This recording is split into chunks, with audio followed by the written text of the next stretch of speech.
नमस्कार विद्यार्थी मित्रांनो, एनएक्स मराठीच्या एका नवीन व्हिडिओमध्ये मी अजय तेलंग आपले मनापासून स्वागत करतो। तर मित्रांनो, आज आपण केंद्र सरकारमार्फत घेण्यात येणाऱ्या भरती संबंधीची माहिती जाणून घेणार आहोत। ज्यामध्ये शिपाई पदाच्या 9100 प्लस जागांची भरती केंद्रीय राखीव पोलीस दल सीआरपीएफ यांच्या मार्फत घेण्यात येत आहे। महिला आणि पुरुष दोघेही या पदासाठी अर्ज करू शकतील। या पदासाठी किमान शिक्षण पात्रता 10वी पास देण्यात आलेली आहे आणि याकरिता 21,700 ते 69,100 रुपयापर्यंतचा पे स्केल वेतन म्हणून असणार आहे आणि या पदासाठी तुम्ही ऑनलाईन पद्धतीने अर्ज करू शकता।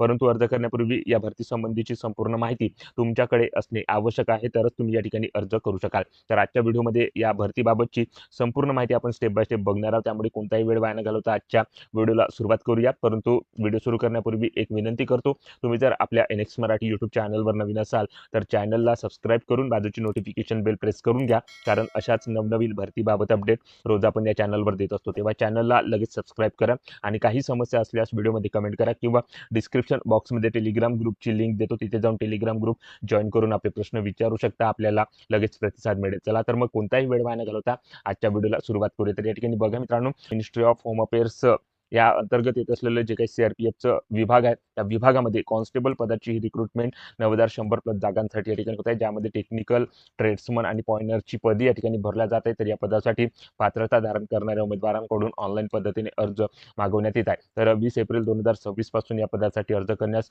सुरुवात होणार आहे। तर 19 मे 2026 अर्ज करण्याची शेवटची तारीख या ठिकाणी असणार आहे। तर या ठिकाणी बघू शकता, या ठिकाणी या भरतीबाबतची संपूर्ण प्रोसेस या जाहिरातीमध्ये सांगितण्यात आलेली आहे। तर या पदासाठी तुम्हाला सुरुवातीला ऑनलाईन पद्धतीने अर्ज सादर करायचा आहे। ऑनलाईन अर्ज सादर केल्यानंतर या ठिकाणी तुमची सुरुवातीला फिजिकल इफिशियन्सी टेस्ट, त्यानंतर physical standard test, computer based test, त्यानंतर तुमचं ट्रेड स्किल टेस्ट होणार आहे। त्यानंतर या संपूर्ण टेस्टमध्ये तुम्ही पात्र ठरल्यानंतर तुमची डॉक्युमेंट व्हेरिफिकेशन आणि मेडिकल एक्झाम या ठिकाणी होणार आहे। तर अशा प्रकारे संपूर्ण प्रोसेस झाल्यानंतर तुमची या पदांसाठी निवड केल्या जाणार आहे। तर कम्प्युटर बेस्ड टेस्ट या एक्झामसाठी जी काही या ठिकाणी लँग्वेज असणार आहे, जी काही एक्झामचे स्वरूप असणार आहे, त्या एक्झाम करता तुम्ही इंग्लिश आणि हिंदी या दोन लँग्वेजमध्ये ही एक्झाम इथे देऊ शकता। तर त्याबाबतची माहिती आपण पुढे व्हिडिओमध्ये या ठिकाणी बघणारच आहोत। तर या संपूर्ण पदभरतीची माहिती तुम्हाला जर घ्यायची असेल तर सीआरपीएफ विभागाच्या ऑफिशियल वेबसाईटला भेट देऊन या संपूर्ण पदभरतीबाबतची सविस्तर माहिती या ठिकाणी घेऊ शकता। तर या जाहिरातीमध्ये सुद्धा या संपूर्ण पदभरतीबाबतची माहिती इथे देण्यात आलेली आहे। तर या जाहिरातीची पीडीएफ तुम्हाला जर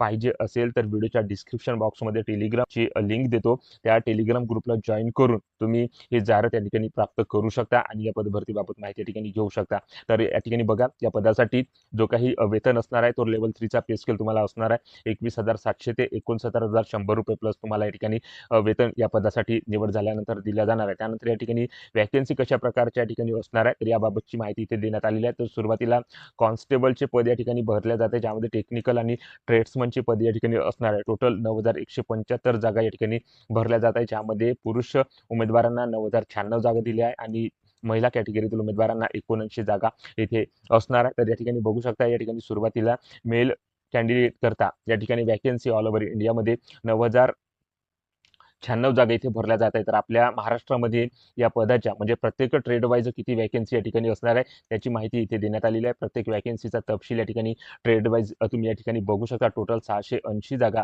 आपल्या महाराष्ट्रामध्ये या ट्रेडनुसार भरल्या जात आहेत। तर महिला कॅटेगरीतील उमेदवारांकरता टोटल 79 जागा ऑल ओव्हर इंडियामध्ये या ठिकाणी दिल्या गेलेल्या आहेत। तर आपल्या महाराष्ट्रामध्ये 8 वॅकन्सी या ठिकाणी असणार आहे। महाराष्ट्रामधून तुम्ही जर या पदासाठी अर्ज सादर करत असाल तर टोटल 688 जागा या ठिकाणी महाराष्ट्रामधून या विभागामार्फत या ठिकाणी भरल्या जात आहे। त्यानंतर पॉइंटर विंग या सेक्शनमध्ये मसून आणि इलेक्ट्रिशियन या पदाच्या या ठिकाणी पुरुष कॅटेगरीतील उमेदवारांकरता 20 जागा इथे दिल्या गेलेल्या आहेत। या ठिकाणी बघू शकता प्रत्येक कॅटेगरीनुसार इथे वॅकन्सी असणार आहे। यामध्ये एक्स सर्व्हिसमॅन यांच्याकरता 10% वॅकन्सी इथे रिझर्व्ह करून ठेवण्यात आलेली आहे। तर या ठिकाणी बघू शकता वॅकन्सी बाबतचा तपशील या ठिकाणी पॉइंटर विंग या सेक्शनचा मसून आणि इलेक्ट्रिशियन या ट्रेड करता इथे देण्यात आलेला आहे। तर अशा प्रकारे या ठिकाणी टोटल वॅकन्सी बाबत ट्रेड वाईज बाबत माहिती या ठिकाणी देण्यात आलेली आहे। संपूर्ण माहिती सविस्तरपणे तुम्ही जाहिरातीमधून या ठिकाणी घेऊ शकता। त्यानंतर या पदासाठी पात्रता कशा प्रकारची असणार आहे तर सुरुवातीला उमेदवार हा भारताचा नागरिक असणे आवश्यक आहे। त्यानंतर या ठिकाणी बघू शकता वयाची अट इथे देण्यात आलेली आहे, ज्यामध्ये कॉन्स्टेबल ड्रायव्हर करता 21 ते 27 वर्ष वयाची अट इथे असणार आहे। त्यानंतर कॉन्स्टेबल टेक्निकल पदासाठी या ठिकाणी बघू शकता 18 ते 23 वर्ष वयाची अट इथे देण्यात आलेली आहे। त्यानंतर अपर एज लिमिट उमेदवारांकरता शासकीय नियमानुसार एज रिलॅक्शन इथे लागू असणार आहे। तर कोणकोणत्या कॅटेगरीतील उमेदवारांकरता या ठिकाणी एज रिलॅक्शन लागू असणार आहे त्याबाबतची माहिती या जाहिरातीमध्ये या ठिकाणी देण्यात आलेली आहे। त्यानंतर या पदासाठी शिक्षण पात्रता कशा प्रकारची या ठिकाणी लागणार आहे, तर सुरुवातीला सांगितल्याप्रमाणे 10वी उत्तीर्ण असणे आवश्यक आहे. या ठिकाणी 10वी शिक्षण पात्रता या ठिकाणी तुमची झालेली असेल, तर तुम्ही या पदासाठी अर्ज सादर करू शकता. परंतु काही जी पदे आहे मित्रांनो, ती टेक्निकल पदे आहेत. तर त्या पदासाठी सुद्धा या ठिकाणी जे काही टेक्निकल एज्युकेशन लागणार आहे, त्याची माहिती इथे देण्यात आलेली आहे. तर बघा, सुरुवातीला कॉन्स्टेबल ड्रायव्हरसाठी मिनिमम शिक्षण पात्रता या ठिकाणी 10वी उत्तीर्ण असणे आवश्यक आहे. त्यानंतर टेक्निकल क्वालिफिकेशनमध्ये हेवी ट्रान्सपोर्ट व्हेकलचं ड्रायव्हिंग लायसन्स या ठिकाणी असेल, तर तुम्ही या ड्रायव्हर पदासाठी अर्ज इथे सादर करू शकता. त्यानंतर मेकॅनिकल मोटर व्हेकल करता ही रिक्रुटमेंट या ठिकाणी दुसऱ्या पदासाठी होत आहे. त्याकरता सुद्धा तुमचं या ठिकाणी मिनिमम 10वी उत्तीर्ण असाल किंवा या ठिकाणी 12वी झालेलं असेल, तर या पदासाठी अर्ज तुम्ही सादर करू शकता. टेक्निकल क्वालिफिकेशनमध्ये 2 वर्षाचं ITI सर्टिफिकेट मेकॅनिकल मोटर व्हेकलचं या ठिकाणी तुमच्याकडे असणे आवश्यक आहे, किंवा नॅशनल किंवा स्टेट अप्रेंटिसशिपचं सर्टिफिकेट मेकॅनिकल मोटर व्हेकलचं या ठिकाणी 3 वर्षाचं असेल, किंवा 1 वर्षाचा प्रॅक्टिकलचा एक्सपिरियन्स या ठिकाणी दिलेल्या ट्रेडमध्ये या ठिकाणी असेल, तर तुम्ही मोटर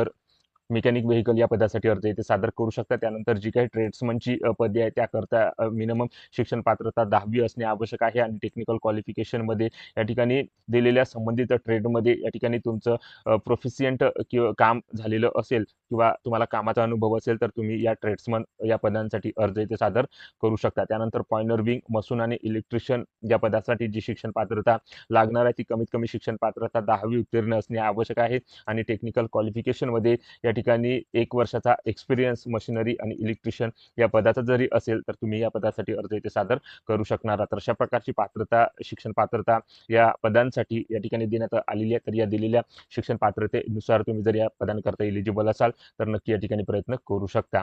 त्यानंतर या पदासाठी अर्ज कशा प्रकारे सादर करायचा आहे, तर या ठिकाणी बघू शकता how to apply, steps to apply, म्हणजेच या ठिकाणी या पदांकरता अर्ज करण्याच्या काही स्टेप्स इथे देण्यात आलेल्या आहेत. तर संपूर्ण माहिती ऑनलाईन अर्ज सादर करण्याबाबत या ठिकाणी ॲनेक्सर 1 मध्ये देण्यात आलेली आहे. तर या पदासाठी ऑनलाईन पद्धतीने तुम्हाला अर्ज सादर करायचा आहे. तर अर्ज कशा प्रकारे सादर करायचा आहे, त्याची संपूर्ण माहिती ॲनेक्सर 1 च्या जाहिरातीमधून या ठिकाणी तुम्ही घेऊ शकता. 20 एप्रिल 2026 पासून या पदासाठी ऑनलाईन अर्ज करण्यास सुरुवात होणार आहे. तर 19 मे 2026 ही अर्ज करण्याची शेवटची तारीख या ठिकाणी असणार आहे. तर त्यानंतर या पदासाठी जी काही अप्लिकेशन फी लागणार आहे, तर ती अप्लिकेशन फी किती असणार आहे, तर या ठिकाणी बघू शकता. ₹100 या ठिकाणी एक्झामिनेशन फी लागणार आहे. जनरल, EWS, OBC कॅटेगरीतील उमेदवारांकरता ही फी या ठिकाणी लागणार आहे. तर SC, ST आणि फिमेल या कॅटेगरीतील उमेदवारांकरता ही फी एक्झॅम्प्टेड केलेली आहे. तर अशा प्रकारे फक्त ₹100 फी या ठिकाणी तुम्हाला ऑनलाईन अर्ज सादर करताना भरावी लागणार आहे. त्यासाठी तुम्ही Bhim UPI, net banking, CSC wallet, master card इत्यादी माध्यमांचा वापर करून ही एक्झाम फी या ठिकाणी भरू शकता. त्यानंतर इनकम्प्लीट किंवा पेंडिंग असलेले फॉर्म या ठिकाणी रिजेक्ट केले जाणार आहे, याची उमेदवाराने नोंद करून घ्यायची आहे. त्यानंतर या ठिकाणी कम्प्युटर बेस्ड टेस्टसाठी सुद्धा या ठिकाणी ऑनलाईन अर्ज सादर करताना तुम्हाला या ठिकाणी परीक्षा केंद्र इथे निवडावी लागणार आहे. त्यानंतर संपूर्ण टेस्ट झाल्यानंतर तुम्ही क्वालिफाय त्या टेस्टमध्ये या ठिकाणी झाल्यानंतर तुमची नंतर एक कम्प्युटर बेस्ड टेस्ट एक्झाम या ठिकाणी होणार आहे. कम्प्युटरवरती 100 प्रश्न तुम्हाला त्या टेस्टमध्ये असणार आहे. त्याकरता 100 गुण इथे असणार आहे, आणि जो काही सिलेबस या ठिकाणी असणार आहे, त्या सिलेबसची माहिती तुम्हाला या ठिकाणी या जाहिरातीमध्ये दिल्या गेलेली आहे. तर या ठिकाणी बघू शकता संपूर्ण सिलेबस या एक्झामचा इथे देण्यात आलेला आहे. टोटल 100 प्रश्नांची ही परीक्षा 100 गुणांकरता असणार आहे. त्याकरता 2 तासाचा कालावधी तुम्हाला या टेस्ट करता असणार आहे. तर या टेस्टमध्ये निगेटिव्ह मार्किंग या ठिकाणी दिल्या गेलेली आहे 0.25 मार्काची. प्रत्येक चुकीच्या उत्तरावर या ठिकाणी 0.25 हे मार्क्स या ठिकाणी कट केल्या जाणार आहेत. अशा प्रकारची निगेटिव्ह मार्किंग इथे लागू करण्यात आलेली आहे. तर अशा प्रकारे संपूर्ण सिलेक्शन प्रोसेस या पदासाठी असणार आहे. अशा प्रकारे 9,100 प्लस जागांसाठी ही पदभरती CRPF या विभागामार्फत या ठिकाणी घेतल्या जात असून त्या पदभरतीची जाहिरात इथे प्रसिद्ध करण्यात आलेली आहे, आणि त्याच पदभरतीची माहिती आज आपण या व्हिडिओच्या माध्यमातून थोडक्यात घेण्याचा प्रयत्न इथे केलेला आहे. तेव्हा व्हिडिओ आवडला असेल तर व्हिडिओला लाईक करा. आपल्या NX मराठी यूट्यूब चॅनलवर नवीन असाल तर चॅनलला सबस्क्राईब करून बाजूची नोटिफिकेशन बेल प्रेस करून घ्या, व ज्या उमेदवारांना अशा नोकरीची आवश्यकता आहे त्या उमेदवारांना हा व्हिडिओ नक्की शेअर करा. या पदभरतीबाबत तुमच्या ज्या काही समस्या, जे काही प्रश्न असतील, कमेंट करून नक्की सांगा. जय हिंद, जय महाराष्ट्र.